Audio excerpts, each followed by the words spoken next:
हाय नमस्कार dear students. जैसे आप सब लोग जानते हैं कि फार्मेसी जब हम पढ़ाई करना चालू करते हैं तो दो ब्रॉड कैटेगरी के सब्जेक्ट्स होते हैं। एक होता है फार्मास्यूटिक्स और दूसरा होता है फार्माकोलॉजी। तो बहुत सारे स्टूडेंट्स को फार्मास्यूटिक्स तो बहुत ही इजी लगता है, समझने में भी आसान लगता है, लेकिन फार्माकोलॉजी और फार्माकोलॉजी रिलेटेड सब्जेक्ट्स में थोड़ी सी डिफ़िकल्टी होती है। तो आज के इस वीडियो में मैं आपको कुछ टिप्स बताऊंगा, जो अगर आप इस टिप्स को फॉलो करोगे तो फार्माकोलॉजी एंड पेशेंट केयर के सब्जेक्ट इतने इजी रहेंगे कि आप उसको एंजॉय भी कर पाओगे और ये जो सब्जेक्ट्स है वो आपको बहुत ही इंटरेस्टिंग लगेंगे और इतना इजी लगेगा कि आप उसमें खो जाओगे और उसके प्रेम में पड़ जाओगे। ओके, जैसे कि आप किसी भी फार्माकोलॉजी को अगर आप पढ़ने की प्रोसेस करते हो तो एक सीक्वेंशियल फ्लो में पढ़ना बहुत ज़रूरी है। अगर आप इस सीक्वेंशियल फ्लो को समझने का ट्राई करोगे तो सबसे पहले आपको किसी भी डिजीज़ कंडीशन की न्यूरोफिजियोलॉजी को पढ़ना चाहिए। जैसे कि अगर मान लो कि आप कोई एक गायनिक के प्रॉब्लम्स को पढ़ने की शुरुआत करते हो तो आपको उसकी न्यूरो हार्मोनल फिजियोलॉजी पता होनी चाहिए। एफएसएच का रोल क्या है, एलएच का रोल क्या है, ईस्ट्रोजन का रोल क्या है, प्रोजेस्टेरोन का रोल क्या है। अगर आपको ये न्यूरो हार्मोनल फिजियोलॉजी अच्छे से समझ आ गई तो आपको फंक्शनल फिजियोलॉजी में कोई प्रॉब्लम नहीं होगी कि ईस्ट्रोजन का रोल एंडोमेट्रियम को ग्रो करने में है, ये आपको समझ आना ईजी है। ओके, अगर आपको फंक्शनल फिजियोलॉजी की समझ हो गई तो आप पैथोलॉजी को समझ जाओगे, क्योंकि फंक्शनल फिजियोलॉजी का मतलब है कि कुदरत ने ये पर्टिकुलर सिस्टम को किस तरह से काम करने के लिए बनाया है। अगर उसमें कुछ गड़बड़ी हुई तो कितने पॉसिबल वेज से गड़बड़ी हो सकती है वो हम देख सकते हैं, सुन सकते हैं, समझ सकते हैं। ओके, उसका मतलब फिजियोलॉजी में गड़बड़ी का मतलब फार्माकोलॉजी। अब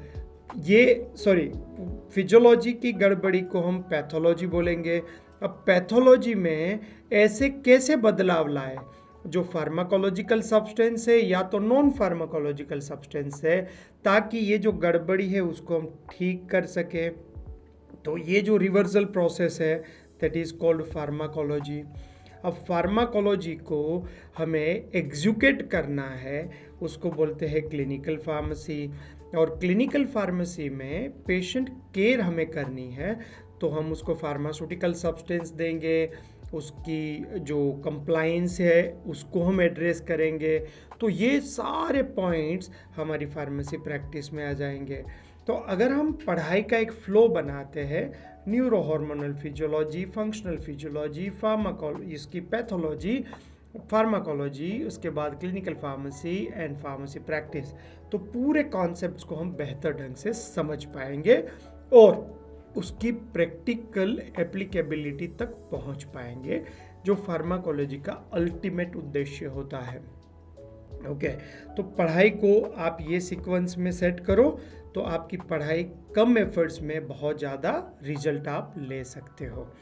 और हमारा जो अल्टीमेट इंटेंशन है वो तो यही होता है कि हम किसी भी साइंटिफिक प्रिंसिपल को पढ़ें तो वो साइंटिफिक प्रिंसिपल से हम कुछ रिलेवेंसी तक पहुंच पाए। अब यहाँ से यहाँ तक की जर्नी हम कैसे तय करेंगे? तो किसी भी साइंटिफिक कॉन्सेप्ट्स को पढ़ने के बाद उसको केस स्टडी के फॉर्मेट से पढ़ो। अगर आप केस स्टडी के फॉर्मेट से पढ़ोगे तो ऑटोमेटिकली आपकी decision making process, critical thinkings, creative thinkings, ये सारी स्किल्स ऑटोमेटिकली ग्रो होना चालू हो जाएगी, क्योंकि अब आप थियोरेटिकल जो कॉन्सेप्ट था उसको आपने केस स्टडी में कन्वर्ट कर दिया। ओके, जब केस स्टडी में कन्वर्ट करते हो तो आप एक रियल एंटिटी के साथ बात करते हो।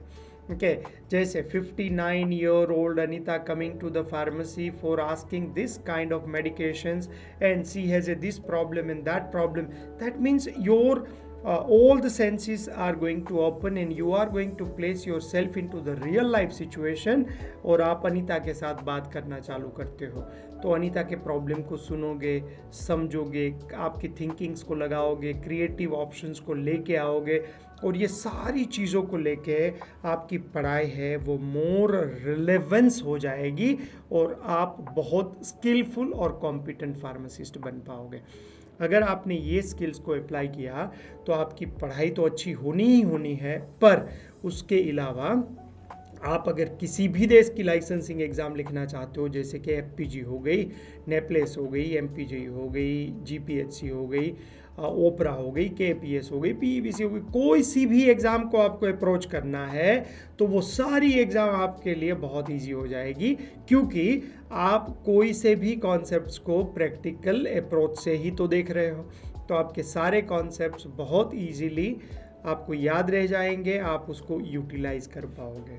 ओके, तो ये कॉन्सेप्ट्स को आगे पढ़ने के लिए हमारी एक वीडियो को देखना नहीं भूलिएगा, क्योंकि यहाँ पे मैंने आपको 10 ऐसी टिप्स बताई है जो 10 टिप्स को अगर आप फॉलो कर लोगे तो आप एफपीजी नेपलेक्स एग्ज़ाम को 100% पास कर लोगे। और ये जो टिप्स है वो ग्लोबली जितने भी फार्मासिस्ट बने हैं वो सारे फार्मासिस्ट ने कहीं ना कहीं तरीके से अपनी टिप्स दी है।